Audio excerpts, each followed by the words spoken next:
Gloria a Dios, hermanos. Jesucristo más nada. Jesucristo más nada. No hay otra. Él es todo, Él es suficiente. Amados, he estado meditando a medida del tiempo, he ido pasando este día en estas verdades, en estas revelaciones tan determinantes para nuestra caminata, para la visión que debemos tener. Debemos de estar a estas alturas tan agradecidos con Dios y con tanta fuerza para librar la batalla que estamos librando, pero también ganar la guerra. Estas verdades por muchos años han sido contradichas, han sido menospreciadas, han sido objeto de burla. Pero hermanos, por más que se burlen y menosprecien estas verdades, no pueden minimizarlas, no pueden contrarrestarlas. Y mucho menos nosotros, mucho menos. Me gustaría retomar esta noche siempre en Efesios capítulo 1 y en el versículo 6, ¿verdad? Y que nos demos cuenta de algo bien importante que creo que puede fortalecernos en esta hora. Hermanos, Dios es el que ha tomado la iniciativa. Desde antes de la fundación del mundo, tomó la iniciativa. Porque hemos sido apartados para Dios. Así vivimos hoy en medio de una generación perversa, maligna, idólatra, corrupta. Hermanos, no es de todos la fe, dice el apóstol Pablo. Pero aquí estamos y considerémonos ser los escogidos por la gracia del Señor. Ahí en el versículo 6 dice, para alabanza de la gloria de su gracia, con la cual nos hizo aceptos en el amado. Fijémonos en esto, hermanos. Dice que nos hizo aceptos en el amado. A menudo uno puede encontrarse con personas y aún uno mismo puede estar experimentando lo que decía anoche, de considerar que no somos nadie, no somos nada y no valemos nada. Pero tengamos cuidado con eso. Tiene un lado positivo saber, entender, convencernos de esa situación, pero no para quedarnos postrados, no para quedarnos lamentándonos, lloriqueando por lo inútiles que somos. Para nada. Lejos de eso, el que se nos sea dado a conocer eso debería animarnos a cobrar fuerzas y hacer todo lo que sea necesario para levantarnos confiando en el poder de Dios, confiando en el propósito y en la decisión que Dios tomó desde antes de la fundación del mundo. Actualmente hallamos esta verdad, esta realidad, según se nos es mostrada en Apocalipsis 12, donde dice, nos muestra que el enemigo, Satanás, el dragón, está día y noche acusando a los escogidos de Dios, día y noche. Y una de las formas en las que él lo hace es venir a nosotros. Y cada vez que consideramos lo que somos y que nos descalifica y nos desajusta delante de Dios, él usa esos pensamientos, ese sentir, esa experiencia, y en muchos casos la ha usado también, que ha logrado convencer a la humanidad, hermanos, de que no tenemos esperanza y de que no hay respuesta y que no hay solución. Es más, nos dice que ni Dios puede ayudarnos. Él va a estar haciendo uso de esta artimaña, de esta sutileza para atacarnos. Él va a usar el espíritu de condenación que muchas veces viene a hallar cabida en nuestro corazón para contradecir esta verdad que fuimos, hermanos, según el puro afecto de su voluntad. Hermanos, hemos sido levantados y hemos sido escogidos aún desde la fundación del mundo para alabanza de la gloria de su gracia, con la cual nos hizo aceptos en el amado. Amados, el enemigo va a estar hasta el final. Va a estar, hermano, haciendo todo lo posible de convencernos. Escuchen bien. Va a hacer todo lo posible de convencernos de que no tenemos esperanza. Y a colmo de males, a menudo usa la palabra, usa la exhortación y la amonestación del Espíritu que Él nos hace para hacernos reaccionar, que reaccionemos. Él nos hace interpretar, escuchen bien lo que estoy diciendo, nos hace interpretar que debido a la exhortación y a la amonestación del Espíritu Santo, porque hemos fallado, Él nos hace creer, Satanás nos hace creer que es una acusación de parte del Espíritu Santo. Nos hace creer eso. Mire, se lo voy a ilustrar de esta manera. En el hogar, el hijo malinterpreta que la intervención del papá, de la mamá, exhortando, amonestándolo, es una evidencia, es un mensaje de que no lo amamos, que no lo queremos, porque lo estamos reconviniendo. Inclusive podemos llegar al punto de corregirlo, de disciplinarlo. Y eso hace todavía peor la cosa, porque el muchacho, con mayor razón, hasta amenaza de que se va a ir de su casa.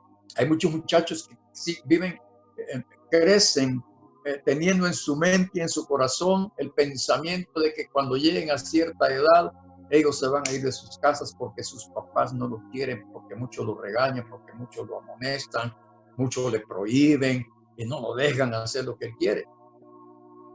Y es todo lo contrario. Se hacen todas esas cosas porque aman al muchacho. Entonces el Espíritu Santo, cada vez que nosotros cometemos un error, viene, nos hace ver nuestra falla, nuestro error, nuestro pecado, pero eso no es una acusación. Eso más bien es una revelación de lo que somos y trae una convicción de lo que somos, pero nos ofrece su ayuda para solventar, para resolver el asunto y que salgamos del espíritu de condenación. Pero Satanás dice lo contrario. Satanás nos convence de que Dios no nos quiere, porque si nos quisiera no estuviéramos en la condición caída que nos hallamos. Nos trata de convencernos que caímos porque Dios nos ha abandonado, porque Dios no nos quiere, porque Dios no nos ama. Es más, nos mete en la cabeza que no volvamos a Dios a buscarlo, porque de todas maneras ya pecamos, ya caímos y ya Dios no nos quiere en esas condiciones. Hermanos amados, que Dios nos ayude a entender estas cosas. A menudo el enemigo viene sobre nosotros y cuando estamos avergonzados, entristecidos porque hemos fallado, él viene y hace que eso que sentimos, esa vergüenza, ese oprobio que sentimos y que nos sentimos tan miserables, ese dolor, esa angustia que sentimos por haberle fallado a Dios, Satanás viene y nos dice que eso que sentimos es una convicción de que no servimos y que somos inútiles y que ni Dios nos quiere. Fíjense bien, hermano. En esas circunstancias es donde mejor podemos probar si lo que el enemigo nos está diciendo es correcto, si es de Dios o no, por una sencilla razón. Siempre que Dios viene y nos aborda cuando hemos fallado, cuando hemos mostrado alguna debilidad, Él viene, ciertamente nos hace ver el error, pero nos da esperanza. El enemigo viene y Él no nos da ninguna esperanza. Él viene y nos acusa. Lo que dice que hemos hecho, etcétera, etcétera, etcétera, puede que tenga razón en alguna manera, que somos pecadores, pero no nos da ninguna esperanza. El Espíritu Santo viene y de igual modo nos hace ver que somos pecadores, pero nos da esperanza, es la diferencia. Por eso estoy explicándoles esto, hermanos. El enemigo nunca va a darnos esperanza. Miren, el profeta Isaías, en el capítulo 1, después de explicar por qué están enfermos, por qué son como una llaga podrida, etcétera, etcétera, ¿verdad? En el versículo 18 del capítulo 1 de Isaías, él dice, venid luego y estemos a cuenta. ¿Por qué nos está llamando a estar aquí? Él dice, si tus pecados fueren, ¿qué? Como la grana, como la nieve serán emblanquecidos. Como si no hubiéramos pecado. Si vamos al Señor y nos ponemos a cuenta. Satanás nos dice, ¿y qué vas a ir a hacer si ya no hay remedio? Pero el Señor nos está llamando. ¿De qué color son tus pecados? ¿De qué tamaño? ¿De qué peso? Ni nos pongamos a pensar en eso, porque no vamos a avanzar, no vamos a ir a ninguna parte más que a la condenación misma. Pero dice, si fueren rojos, como el carmesí, vendrán a ser como blanca lana. Pero luego agrega, y aquí es donde nosotros hallamos lo que todos sabemos que tenemos, el libre albedrío. Si quisierais y oyereis, comeréis del bien, el bien de la tierra. Si no quisierais y fuereis rebeldes a su llamamiento, dice, seréis consumidos a espada, porque la boca de Jehová lo ha dicho. Pero en si quisierais y oyereis, comeréis el bien de la tierra. Si no quisieres y fueres rebelde, Dios nos está dando la oportunidad de decidir. No nos está dejando abandonados, perdidos, sin esperanza. Es más, Él nos pone delante una situación en la que nos da a ver que hay opciones. Es nuestra la decisión y más vale que decidamos en ir al Señor y ponernos a cuenta. Pero Satanás dice, más no vayas. ¿Y qué te va a decir Dios? No, pues me va a decir que pequé, que vaya. Ya ves. Entonces, si ya sabes que te va a decir eso, ¿para qué vas a ir? No vayas, no lo hagas. No te arrepientas, ¿verdad? No te vuelvas a Dios, es inútil. No sirve de nada. Es más, vas a ir, te va a perdonar y vas a volver otra vez y vas a estar en ese jueguito. Por supuesto que no debemos estar jugando. Por supuesto. Pero ¿qué tenemos que hacer nosotros? No estar dialogando con el enemigo. Él nunca va a darnos esperanza. Él nunca va a decir, mira, andan de Dios, donde Dios te va a perdonar. Dios es bueno. Dios es misericordioso. Dios es compasivo. Dios te comprende, te entiende. Él nunca nos va a decir eso. Él nos va a decir todo lo contrario. Que Dios no nos quiere. Que ya le caímos mal a Dios, ya lo ofendimos y Él está lejos de nosotros y es imposible que lo alcancemos. Por eso me gusta esta carta en el final, en el capítulo 6, el apóstol Pablo aconseja que debemos decirnos de toda la armadura de Dios y habla de la fe, habla de la verdad, habla de la justicia, etcétera, etcétera, etcétera. Pero eso es lo que vamos a hacer. Debemos estar haciendo desde ahora mismo. Lo debíamos haber estado haciendo desde hace mucho tiempo.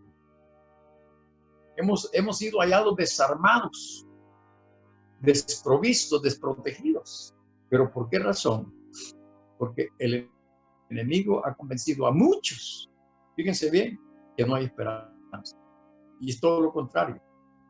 Aquí, en esta carta del apóstol Pablo y en Colosenses, el apóstol Pablo revela lo que aquí él se refiere a esto como el misterio. Este es un misterio, lo que el Espíritu Santo nos reveló a través del apóstol Pablo. Miren, amados, aquí dice, vamos por favor allí, hay algo bien importante que quiero que veamos también, hablando de la presciencia de Dios. ¿Qué es la presciencia de Dios? En el griego, la palabra presciencia es la palabra proginosco, o también la palabra conocimiento es gnosis, pero aquí la palabra prognosis es un conocimiento anticipado, algo algo que se ha hecho o se ha preparado de antemano, algo que se ha destinado anticipadamente. De eso está hablando aquí la palabra de Dios. Amados, aferrémonos a estas revelaciones y de veras valoremoslas, porque los ruegos del apóstol Pablo por los de Éfeso, hermanos, era por esta razón, para que no cayeran y no abandonaran este conocimiento. Y de igual manera nosotros no debemos hacerlo de ninguna forma, de ninguna manera. Continuemos ahora en el versículo 15, 1:15 de Efesios. Aquí hallamos la oración del apóstol Pablo. Recuerden, él estaba en la cárcel escribiendo esta carta. Qué precioso lo que pasaba allí, hermanos. Y me llama muchísimo la atención cómo retoma esta parte de la carta. Dice, por esta causa. Estas tres palabras encierran todo lo que él ha estado diciendo en el inicio de esta carta. Desde el versículo 1 hasta el versículo 14. Esa es la causa. Y me llama mucho la atención de que esta oración no la hacía solo el apóstol Pablo, porque dice, por esta causa también yo. Fíjense qué interesante. Yo siento, no puedo probarlo, pero sabemos que Tíquico estaba con él allá visitándolo posiblemente cuando Pablo escribió esta carta. Y a lo mejor Pablo ha de haber invitado a Tíquico diciéndole, Tíquico, ven y oremos por los hermanos de Éfeso. Y posiblemente no solo él. Dice la Escritura que Pablo recibía allí en la cárcel todos los días muchas visitas. Sí, siento que el apóstol Pablo hasta ha de haber tenido reuniones de predicación en ese lugar, lo que dice el libro de los Hechos, en el capítulo 28 al final. Entonces había gente orando junto con Pablo, porque él dice, por esta causa también yo, implica que había otros haciéndolo. Dice, habiendo oído de vuestra fe en el Señor Jesús y de vuestro amor para con todos los santos, había más gente que conocía y sabía de la fe de los hermanos de Éfeso que habían puesto en el Señor Jesús. Y además de esto también sabían que el amor, en este caso el amor fraternal, hermano, que ellos practicaban con todos los santos, es decir, con todos los demás creyentes, con todos los demás hermanos de la iglesia en Éfeso. Hermano, mire, yo me imagino, pienso que en esa iglesia llegó a haber una vida de unidad, una vida de comunión, pero muy elevada, a grado de que el apóstol Pablo está siendo informado de eso, está consciente de eso, y su oración está enfocada para que se mantenga esa fe y ese amor que ha sido el resultado del entendimiento de todo lo que él les explicó desde el versículo 3 al 14 de esta carta. Eso de que estuvieran esa fe en el Señor Jesús y que practicaran ese amor fraternal tan especial era resultado directo de que habían entendido, hermanos, lo que el apóstol Pablo les explicaba acerca de esta elección que Dios había hecho desde antes de la fundación del mundo en Cristo. Él está diciendo, a ustedes los escogió Dios.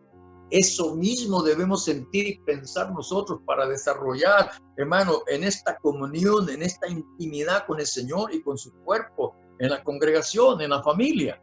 Es que es tan amplia, tan grande la razón, hermano, para buscar vivir de una manera conforme a la voluntad de Dios.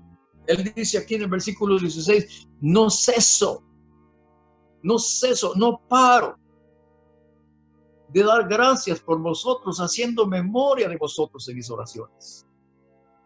¿Qué forma de orar? ¿Qué forma de orar? Recordándolos con gratitud, recordándolos. El apóstol Pablo vio de cerca el crecimiento, la respuesta de los hermanos de Éfeso a la predicación del evangelio. Pablo vivió una cosa tan preciosa viendo, hermano, cómo venían los hermanos o los hombres de Éfeso arrepentidos, convirtiéndose al Señor. Hermanos, y al ver en Hechos, mire, en Hechos, vamos por favor ahí, quiero que veamos un aspecto para justificar esto que él está diciendo. Veamos. Dice allí que cuando él estaba ahí en Éfeso, dice en el versículo 18, y muchos de los que habían creído venían confesando y dando cuenta de sus hechos. Asimismo, muchos de los que habían practicado la magia, escuchen bien, hermanos, trajeron los libros y los quemaron delante de todos, y hecha la cuenta de su precio, hallaron que era 50,000 piezas de plata. Hermanos, ¿qué creen ustedes que Pablo estaba sintiendo en su ser al ver esta reacción? Al ver esta gente, hasta dónde llegaba la evidencia de su arrepentimiento. Y él dice, haciendo memoria de vosotros en mis oraciones. De hecho, Pablo, cuando oraba, se acordaba de todas las cosas que podía recordar de su experiencia durante 3 años en medio de los de Éfeso. Qué plataforma, diría yo, que usaba Pablo para hacer sus oraciones por ellos. Es más, él no solo oraba por lo que había experimentado, lo que habían mostrado los de Éfeso, sino que oraba para que ellos se mantuvieran en esa condición y es más, estuvieran mejorando cada día, avanzando más cada día. Qué tremendo es esto, hermanos. Qué importante es que lo veamos nosotros y que no nos quedemos, hermanos, no nos quedemos fuera de esto. La oración de Pablo incluía, hermanos, en el versículo 17, para que el Dios de nuestro Señor Jesucristo, el Padre de gloria, os dé espíritu de sabiduría y de revelación en el conocimiento de Él. Pablo recordaba lo que había pasado, cómo habían creído y cómo estaban viviendo como resultado de la predicación del evangelio entre ellos. Y Pablo está orando aquí por ellos y a todo lo que ya les había dado antes, a todo lo que les había confiado en su enseñanza, en su predicación, agrega esto.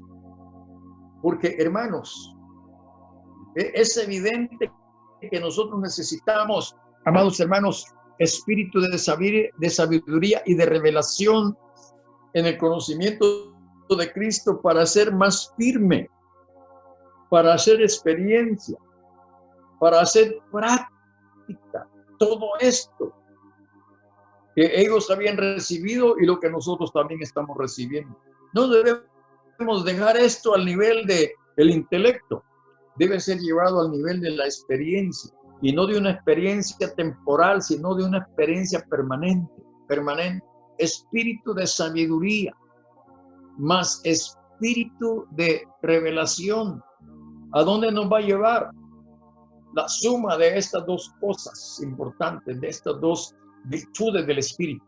Entiendan esto, la revelación es un espíritu y la sabiduría es un espíritu. En otras palabras, son evidencias y manifestaciones del Espíritu de Dios disponible para nosotros. Si sí los adquirimos, como la palabra de Dios nos dice por otro lado, que debemos adquirir sabiduría, inteligencia. ¿A dónde nos va a llevar eso? Nos va a llevar a todo el conocimiento de Cristo. Porque Cristo no solamente es una persona que es muy importante, amén, pero Él tiene cualidades, Él tiene virtudes, Él tiene dones, Él tiene facultades. Es increíble lo que está en la persona de Cristo y eso está disponible. pero nosotros debemos tener revelación, espíritu de revelación, espíritu de sabiduría. Hermano, miren, todo lo que nosotros podamos tener, recibir y entender debe venir de esta manera. Es lamentable, es lastimoso cómo en la iglesia hoy mucha gente carece de esto y recurren a inventos, recurren a ideas, recurren a muchas cosas que creen que eso es lo que realmente debemos hacer. Nosotros necesitamos desarrollarnos en el conocimiento de Cristo. Hermanos amados, escuchen bien esto. Ahí está el apóstol Pablo. ¿Qué seguridad tenía Pablo de que esto iba a ser una realidad? Preguntémonos, cuando le pedimos a alguien, algún hermano que ore por nosotros por alguna determinada situación, ¿qué seguridad tenemos de que la oración de ese hermano realmente va a producir el resultado que queremos, o que deseamos, o que necesitamos? ¿En qué estamos confiando? De hecho, los hermanos de Éfeso esperaban con toda seguridad que Pablo orara por ellos. Pero no es solo cuestión de orar para que tuvieran frijoles y tortillas, o tuvieran sanidad, o sucedieran milagros. Eso está bien, pero recibir todo eso y no tener sabiduría, y no tener inteligencia, y no tener revelación en el conocimiento de Cristo. Porque la mera verdad es que, hermanos, debemos crecer y desarrollarnos en el conocimiento de Cristo. Eso es algo que el apóstol Pablo, hermano, ponía delante de las iglesias, hermano, como algo sumamente necesario para avanzar. Que Dios nos ayude en esta realidad. Pablo oraba para que el Padre le diera a los de Éfeso estas dos clases de espíritu. Hermanos, y escuchen, ningún otro espíritu podía tener más valor que estos. Ninguna otra habilidad humana, por muy elevada, por muy intelectual, científica que sea, va a poder sobrepasar lo que significa conocer al Señor Jesucristo. Así de sencillo. Veamos qué nos dice Filipenses capítulo 4, versículos 6 y 7. Ahí cerquita. Capítulo 4, versículos 6 y 7 de Filipenses. Por nada estéis afanosos, si no sean conocidas vuestras peticiones delante de Dios en toda oración y ruego, con acción de gracias, con sacrificio de acción de gracias. Y la paz de Dios, que sobrepasa todo entendimiento humano, guardará vuestros corazones y vuestros pensamientos en Cristo Jesús. Amados, qué bueno es que nosotros anhelemos ser llenos de todo el conocimiento de Dios. Él lo dijo a los hermanos de Éfeso, que eso es lo que había pasado haciendo él durante 3 años. Que él no había escatimado tiempo, ni esfuerzos, ni recursos para darles a conocer todo el conocimiento de Dios. Hermanos amados, noten aquí algo bien importante. ¿De qué manera podemos llegar a considerar que lo que nos está sucediendo es producto de que tenemos un espíritu de sabiduría, un espíritu de revelación en el conocimiento de Cristo? Versículo 18 dice, alumbrando los ojos de vuestro entendimiento. ¿Qué está diciendo el apóstol Pablo aquí? ¿Qué significa esto de alumbrando los ojos de nuestro entendimiento? ¿Tiene ojos el entendimiento? ¿O puede compararse el entendimiento a los ojos? ¿Para qué nos sirven los ojos humanos físicos? ¿Para qué nos sirven? De la misma manera como los ojos nos sirven, así nos debe servir el entendimiento. Los ojos nos sirven para ver por dónde ir y apreciar las cosas. qué bendición tener nuestros ojos y poder ver los colores, poder ver las formas, bueno, tantas cosas. Pero el entendimiento del cual el apóstol Pablo está diciendo aquí no se va a limitar solamente a tener un discernimiento de las cosas que nos rodean, un discernimiento del bien y del mal. Este conocimiento va más allá, va a trascender de lo humano, de lo natural, va a ir más allá todavía. Decía hace unos días que nosotros vamos a evitar tropezarnos viendo hacia arriba donde está Cristo. Si estamos poniendo los ojos en Cristo, hermano, mire, vamos a estar salvados de estar poniendo nuestros ojos en toda la carnalidad y corrupción y pecado y maldad que hay a nuestro alrededor. No quiero decir que lo vamos a ignorar. No, eso no nos va a estorbar de tal manera, hermano, que apartemos nuestros ojos de la visión que debe mantenernos en el camino. Que Dios nos dé la gracia, hermanos, para avanzar, para no quedarnos estancados. Allí dice, alumbrando los ojos de vuestro entendimiento. ¿Para qué? Espíritu de sabiduría, espíritu de revelación que abra nuestro entendimiento. Que tengamos la comprensión que se requiere. Escuchen bien, según dice el apóstol Pablo aquí, ¿para qué nos va a servir eso? Para que sepáis, dice en el versículo 18, para que sepáis. Es decir, para que entiendan. Para que puedan ver la realidad. ¿De qué? ¿La realidad de qué? Para que sepáis cuál es la esperanza a que Él os ha llamado. Realmente aquí en todo lo dicho, ¿cuál es nuestra esperanza en todo lo que Él ha dicho? ¿En qué está representada aquí? Aquí el apóstol Pablo ha hecho claro, escuchen bien, que es la obra de Dios, que es el poder de Dios, que es la benignidad de Dios, que es la misericordia de Dios, que es la voluntad de Dios, que es su plan, su propósito. Y dice él aquí que nosotros debemos recibir estas dos clases de espíritu. Fíjense bien, de otra manera, ¿cómo vamos a entender en realidad cuál es la esperanza a que Él nos ha llamado? El apóstol Pablo, en Romanos capítulo 8, vamos por favor ahí. Él habla ahí de la esperanza, pero veamos cómo él lo explica en el capítulo 8. ¿Cuál es la esperanza a que Él nos ha llamado? Aquí el apóstol Pablo nos lo va a decir. Dice en el versículo 24.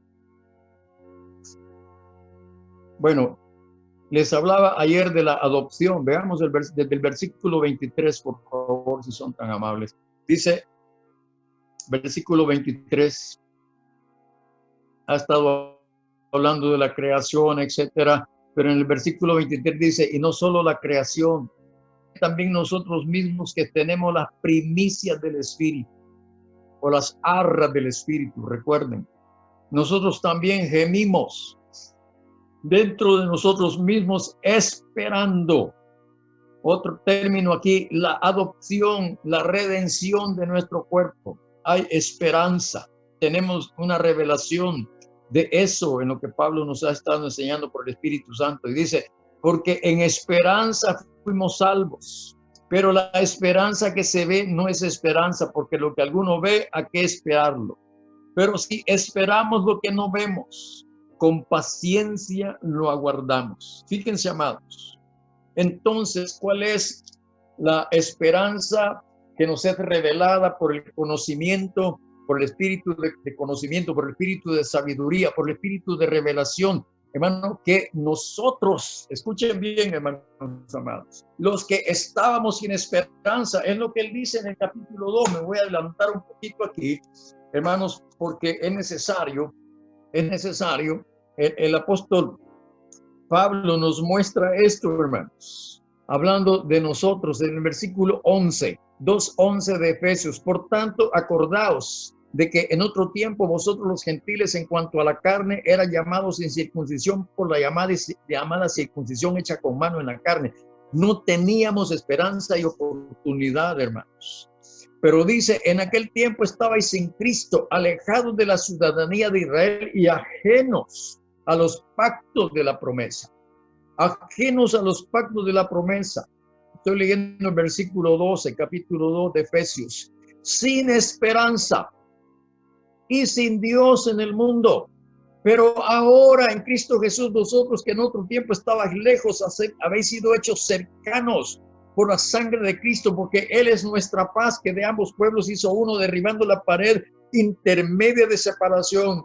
Más tarde, más adelante, voy a volver a retomar estos versículos para seguirlos estudiando, pero los estoy citando, hermanos, porque, hermanos, lo que el Espíritu Santo y el apóstol Pablo ha estado explicando en el capítulo 1 debe afirmarnos en la esperanza. Lo que Dios ha dicho, sin duda, va a suceder. Es una realidad.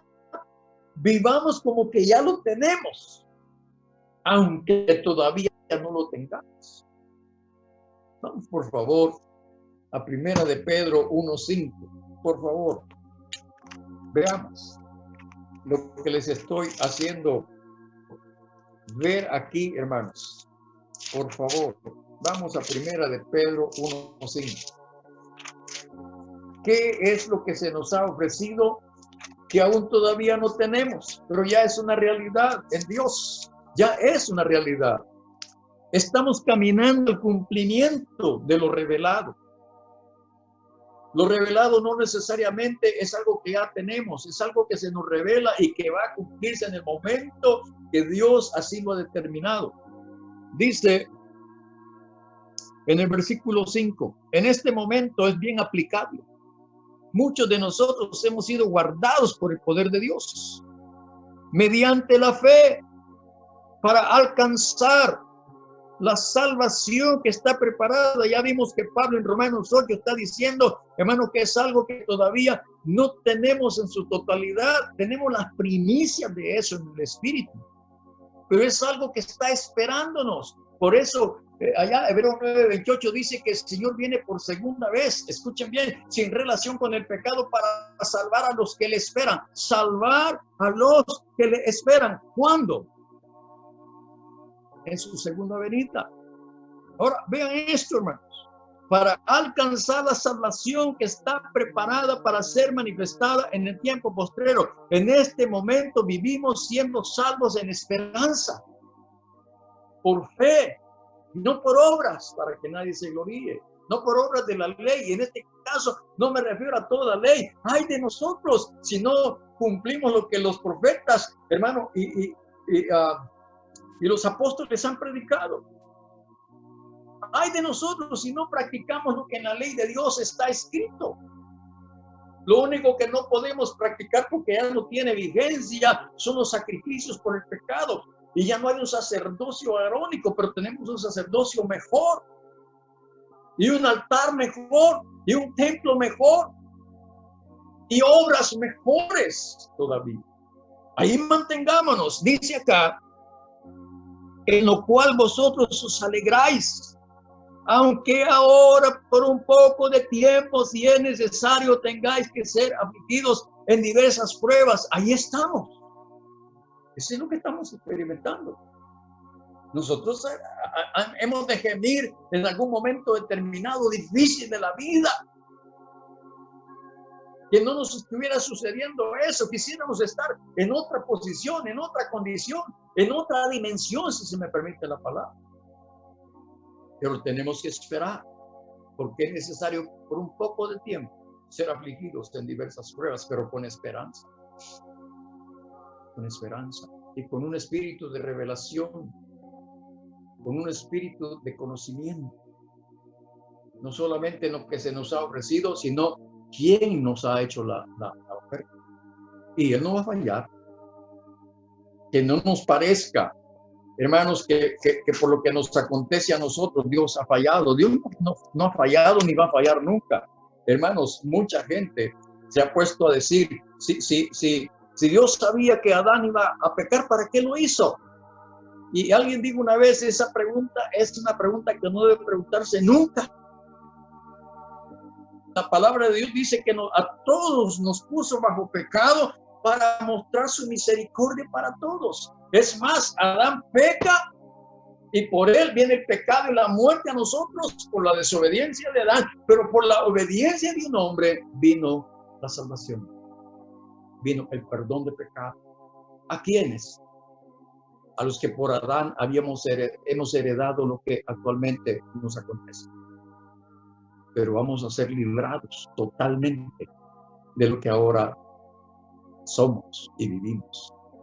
Tengámoslo por seguro. Perseveremos esperando el cumplimiento de esa promesa. No va a tardar, no va a fallar.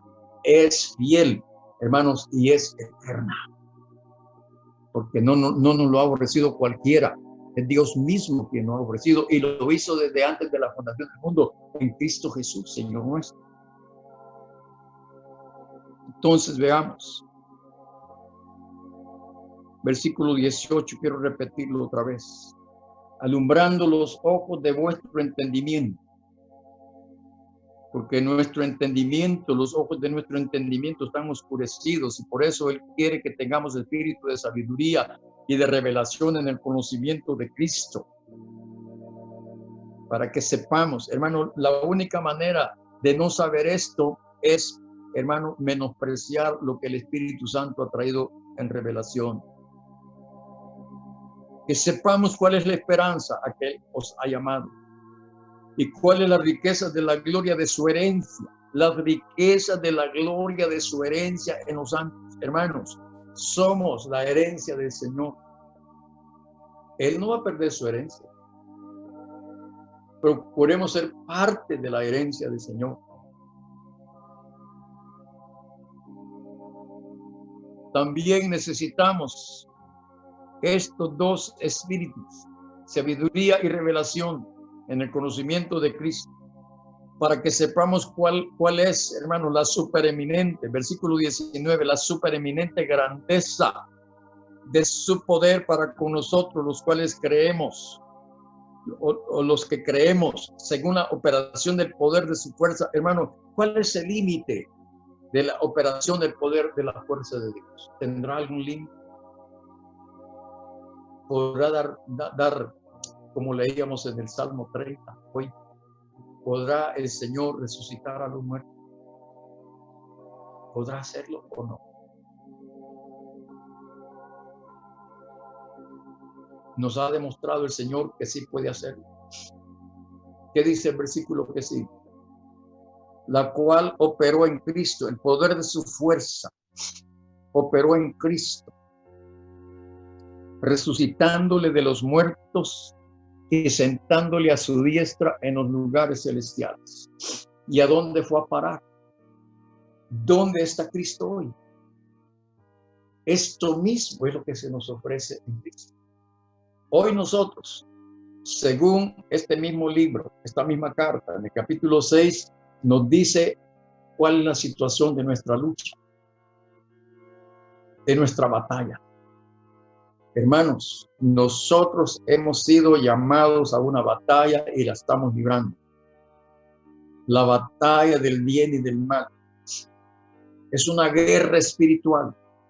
No es una guerra contra carne y sangre, dice el apóstol Pablo.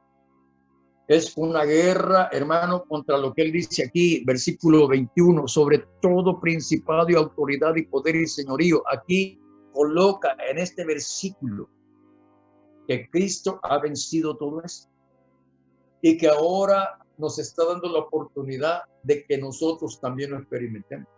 Y una cosa que nos debe dar la seguridad es que Él ya lo hizo. Y los que creen en Él igualmente pueden hacerlo. Dice, sobre todo principado y autoridad y poder y señorío sobre todo nombre que se nombra, no solo en este siglo, sino también en el venidero. Pero hermano, pero eso es Cristo, sí, y no somos el cuerpo de Cristo. Solo Él va a hacer eso, nosotros no. Es lo que estamos haciendo, batallando día tras día con la duda, con la inseguridad, hermano, con los prejuicios, con la carnalidad, con la mundanalidad, con todo eso estamos todos los días, hermanos, en una batalla terrible, y es una batalla a muerte. Aquí meternos en una guerrita donde solo heridas haya, eso no es, sí, es un resultado de la batalla, de la guerra, pero hermano, librar la vida en medio de una guerra de fuego cruzado, eso es otra cosa. Y es lo que estamos haciendo. Estamos en una batalla. ¿Cómo terminó Cristo? Versículo 22, y sometió todas las cosas bajo sus pies. Una pregunta, ¿dónde están los pies de Cristo? Está hablando de miembros del cuerpo de Cristo. Y lo dio por cabeza sobre todas las cosas a la iglesia, la cual es su cuerpo. Y este versículo es tan interesante y tan importante. La plenitud de aquel que todo lo llena en todo. ¿Qué es la plenitud de aquel aquí? ¿A qué se refiere el apóstol Pablo con esto de la plenitud de aquel que todo lo llena en todo? ¿Qué está diciendo? Cuando Cristo, hermanos, fue resucitado por Dios y lo exaltó, nos está demostrando, nos está revelando que Él quiere llevarnos a donde llevó a su Hijo, donde Él quiere que por la eternidad estemos ahí con Él. Y una pregunta, ¿queremos nosotros ir a ese lugar? Después de esta guerra, después de esta batalla, ¿a dónde vamos a ir? ¿Dónde va a ser la coronación? ¿Dónde van a darse los galardones? ¿A quiénes se les van a dar? Usemos el espíritu de revelación, el espíritu de sabiduría, usémoslo en el conocimiento de Él. ¿Dónde está Él? Él dice que quiere que estemos donde Él está. Pero ¿cómo lo vamos a lograr? Fíjense, amados hermanos, nosotros debemos demostrarle a Dios que queremos esto. Y Él va a llevarnos hasta donde nosotros estemos dispuestos a ir con Él. Él está dispuesto, hermanos, a llevarnos a la madurez que necesitamos, a fin de darle a Él toda la gloria. Cristo está sentado hoy sobre principados y potestades, etcétera, etcétera, etcétera. Pero Él no está diciendo, yo soy glorioso. No, a Él, Padre, le da la gloria por lo que Él ha hecho. Es lo que Dios quiere. Es más, en este momento, ¿a quién le vamos a dar la gloria por lo que somos y por lo que hemos logrado? A nosotros mismos. Estamos perdidos. Pablo dijo un día, por la gracia de Dios soy lo que soy. No se debe a nuestra habilidad. Hermanos, entendamos de una vez por todas. ¿Qué hallamos cuando el apóstol Pablo habla sobre la supereminente grandeza de su poder? Número uno, hermano, según la operación de su poder y su fuerza. Habla de la obra de resurrección. Número dos, la autoridad, poderío y señorío de Cristo por los siglos de los siglos. Él está sentado a la diestra del trono de Dios, a la diestra del Padre. Está sentado sobre todo principado. Miren, todas las cosas están sometidas bajo sus pies. ¿Qué les puedo decir?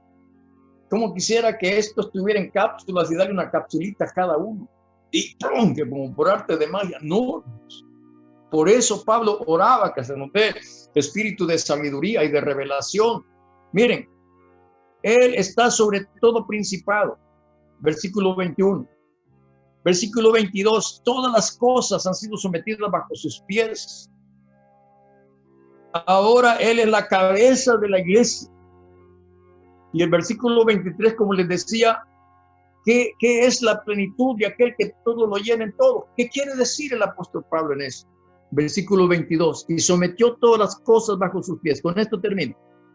Y lo dio por cabeza sobre todas las cosas a la iglesia. Ah, muy bien, hermano, la iglesia. Sí, él es la cabeza de la iglesia y todas las cosas están sometidas bajo los pies de él. Sí, pero los pies son parte del cuerpo de Cristo. Y dice, la cual es su cuerpo. Y dice aquí que el cuerpo de Cristo es la plenitud de aquel que todo lo llena en todo. Eso es lo que debe estar sucediendo. Hermanos, el cuerpo de Cristo es la plenitud de aquel que todo lo llena en todo. Que Dios nos dé espíritu de sabiduría y espíritu de revelación para no perdernos esta riqueza de esta revelación que vino de lo que está el Padre y el Hijo tratando allá en la eternidad, hermanos amados, y que el Espíritu Santo se esté encargando de revelarnos toda la verdad y hacernos conocer las cosas que han de venir. Mire, cuando en Juan 16:13 dice esto, allí no solamente pensemos que van a venir terremotos y hambres y pestes y todo eso, no. Hay algo más importante que trasciende, hermano, enormemente todo eso que va a venir en materia de juicio de Dios sobre esta tierra y sobre los malos, los perversos que deben ser alcanzados por el Evangelio, los que sea necesario. Pero el Espíritu Santo nos está hablando de la eternidad, nos está hablando de la gloria del reino que va a venir, que ya está en nosotros. Él es el Rey y Él es el reino que habita en la iglesia, su cuerpo.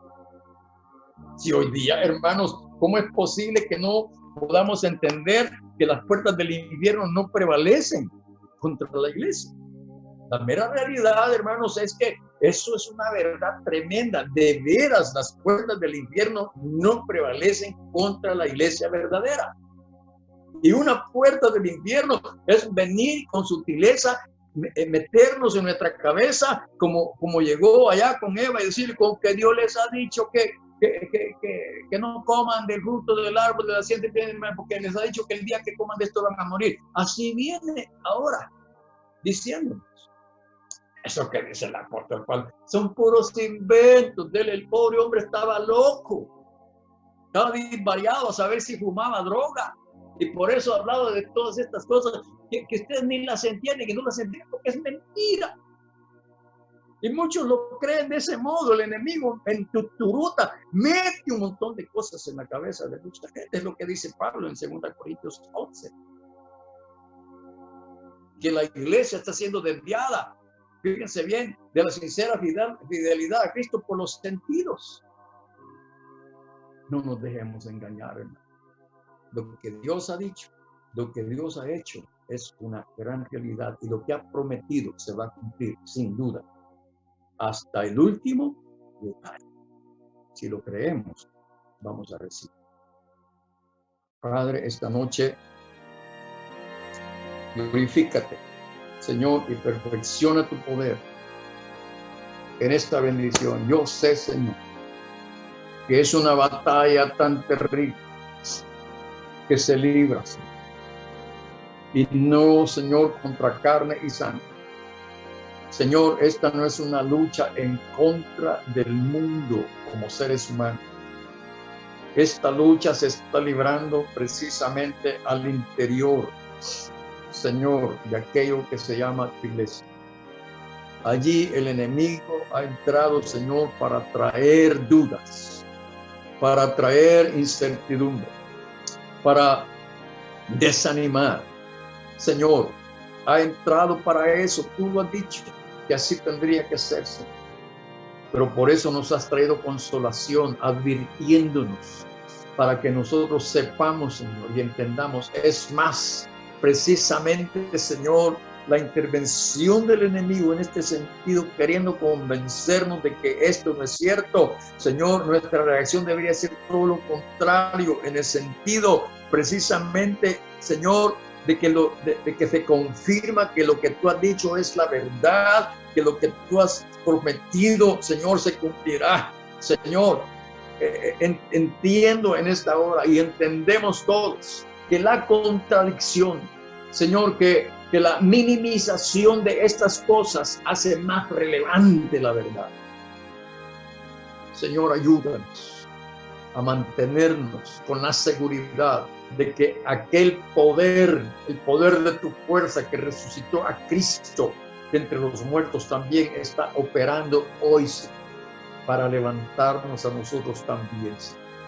Muchas gracias esta noche por tu gran amor y tu gran bondad. Gracias, Señor, en el nombre de Jesús. Muchas gracias. Aleluya. Antes que oremos por las necesidades, quiero decirles, hermanos santos, está en el hospital El Salvador